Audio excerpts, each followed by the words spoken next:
सन् 2025 नोभेम्बर 25मा एउटा समाचार आउँछ जहाँ चाहिँ नेपालको football goal machine Savitra Bhandari सम्भा इन्जरिड अथवा विभिन्न कारण देखाएर कप्तानी नखेल्ने भइसकेपछि कप्तानी नगर्ने भइसकेपछि फेरि पनि पुरानै कप्तान एन्जिला तुम्बाबो सुब्बालाई दोहोऱ्याइने छ भनेर एउटा समाचार आउँछ। तर त्यसको ठिक भोलिपल्ट नोभेम्बर 26बाट सुरु भएको फिफा इन्टरनेसनल फुटबल टुर्नामेन्ट अथवा इन्टरनेसनल फ्रेन्डली सिरिज भन्ने जुन इन्डोनेसियामा आयोजना भइरहेको छ त्यसको पहिलो ओपनिङ दिन नोभेम्बर 26मा नेपालको प्लेइङ 11मा चाहिँ पूर्ण कप्तान बदली भई रेणुका नगरकोटीले गरेको छ। कन्फ्युजन हामी नेपाली यहीँ छौँ र नेपाली महिला फुटबलमा पनि राजनीति हुँदैछ। नेपाली महिला फुटबल पनि अब फुटको बाटोमा अघि बढ्दैछ कि भन्ने हामी स्पष्ट यहीबाट बुझ्न सक्छौँ। हेर्नु होला कृपया यो प्लेइङ सेट। अहिले अर्को नबुझेको कुरो चाहिँ के हो भन्दाखेरि एक दिन अगाडि टुङ्गो लगाएको क्याप्टेन अन्जिला तुम्बाबो सुब्बाको नेतृत्वमा हुन्छ भन्ने खबर, जसमा चाहिँ स्वयं टिमका कोच र एन्जिला तुम्बाबो सुब्बालाई क्याप्टेन नियुक्ति गरिएको भनेर समाचार सम्प्रेषण हुन्छ र त्यसको भोलिपल्ट फेरि त्यो समाचार अथवा लाई मध्यनजर नगरी अथवा त्यो समाचारको विपरीत चाहिँ रेणुका नगरकोटीलाई क्याप्टेनसिप दिएको छ। यसमा मैले मात्रै नबुझेँ कि यसमा फिफाको मान्यता अथवा फिफाको रुल्स चाहिँ के कस्तो छ होइन। खेल्नु मात्रै भन्दा अगाडि जो क्याप्टेन हुन्छ 10-15 मिनट अगाडि जो क्याप्टेन हुन्छ नाम दिन्छ त्यही क्याप्टेन बन्ने हो कि एउटा फिफाको नियम पनि यति घन्टाभित्रमा नाम दिइसक्नु पर्ने हो होइन। जस्तै अब यो त एउटा फिफाको इन्टरनेसनल टुर्नामेन्ट, यसमा त मलाई लाग्छ 24 घन्टा अगाडि नै अथवा 48 घन्टा अगाडि नै क्याप्टेन तोकिएको हुनुपर्ने हो। अनि यो चाहिँ के हो क्या खासमा यो विषय। अनि हामीले हिजो गेम हार्यौँ होइन, नेपालले हार्यो। सबैले सायद नेपालीले हेर्यो होला, किनभने अब एउटा आश लाग्ने भनेको नेपाली फुटबलमा चाहिँ त्यही महिला फुटबल त हो। पुरुष फुटबल त अब गाह्रै छ नेपालमा। फुटबल त के कुरा गर्ने नेपालमा सबैलाई थाहा छ होइन। पुरुष फुटबल त अब कुन दिनदेखि ठाकुरबाडी फुटबल क्लबसँग पनि हार्नु बेर छैन। ठाकुरबाडी फुटबल क्लब भनेको चाहिँ फेरि सुनसरी जिल्लाको बाछेता नगरपालिकाको कोसीको छेउमा बसेको एउटा फुटबल क्लबै जातिएको। अनि अब यो ठ्याक्कै विषयवस्तुमा होइन, यत्रो ठुलो गेममा पनि किन चाहिँ यसरी क्याप्टेन बारम्बार परिवर्तन गरिन्छ भन्ने हो कि। ल ठिक छ, क्षमताको अनुसार खेल्ने हो, ल खेलौँ। अन्जना भन्दा राम्रो एन्जिला भन्दा राम्रो अन्जना छ भने ल खेलौँ है।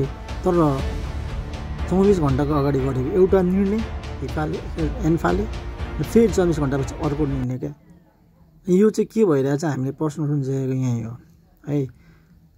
एक दिन अगाडि चाहिँ तपाईँको एन्जिला तुम्बाबो सुब्बा क्याप्टेन भन्ने होइन, कोच शुद्ध बसेर घोषणा गर्ने, अनि गेमको अगाडि चाहिँ फेरि त्यसपछि चाहिँ फेरि रेणुका नगरकोटी भनेर चाहिँ गेममा त्यसरी प्लेइङ 11 घोषणा गर्ने। र फिफाले पनि यो विषयमा चाहिँ के फिफाको नियमअनुसार पनि पाइने हो कि गेम हुनुभन्दा फिल्डमा सुरु हुनुभन्दा अगाडि 10 मिनट अगाडि 5 मिनट अगाडि क्याप्टेन चेन्ज गर्दा हुने हो कि। मैले नबुझेको कुरो चाहिँ यहाँ हो क्या। यदि त्यस्तो खालको नियम छ भने त्यो खालको नियमलाई फिफाले तत्काल सच्याउनुपर्छ। आइसिसीले जस्तो एउटा कडा नियम राख्नु पऱ्यो। कम्तीमा क्याप्टेनसिप गर्नेको नामले चाहिँ टुङ्गो चाहिँ कम्तीमा 4-5 दिन अगाडि लाग्नु पऱ्यो होइन। धेरै अलिकति टाइम राख्नु पर्यो, त्यसमा ग्याप हुनु पऱ्यो कि।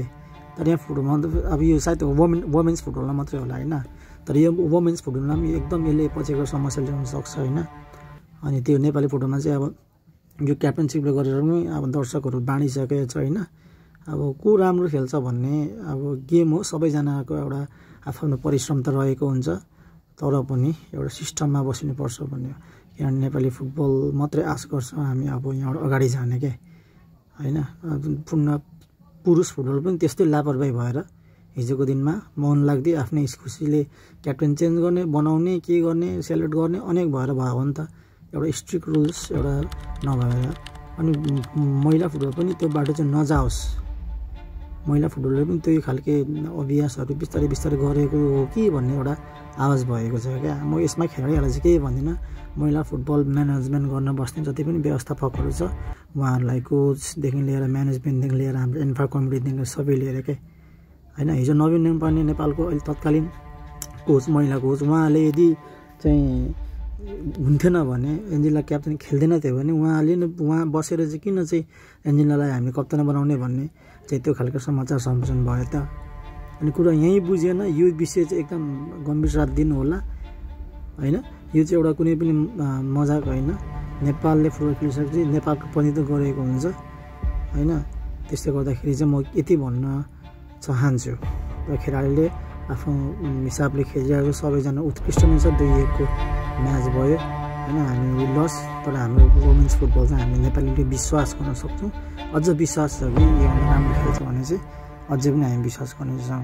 सो प्लिज जहाँ जति पनि यदि फिफाको नियम गेम सुरु हुनुभन्दाखेरि 10 मिनट अगाडिसम्म अथवा 5 मिनटसम्म क्याप्टेन चेन्ज गर्नु पाइने हो कि के हो, यो विषयमा यदि तपाईँहरूलाई जानकारी छ भने कृपया कमेन्टमा भनिदिनु होला है त। Thank you so much for watching and if you are new to my channel just go and subscribe, keep loving till then I project sports. Thank you so much guys.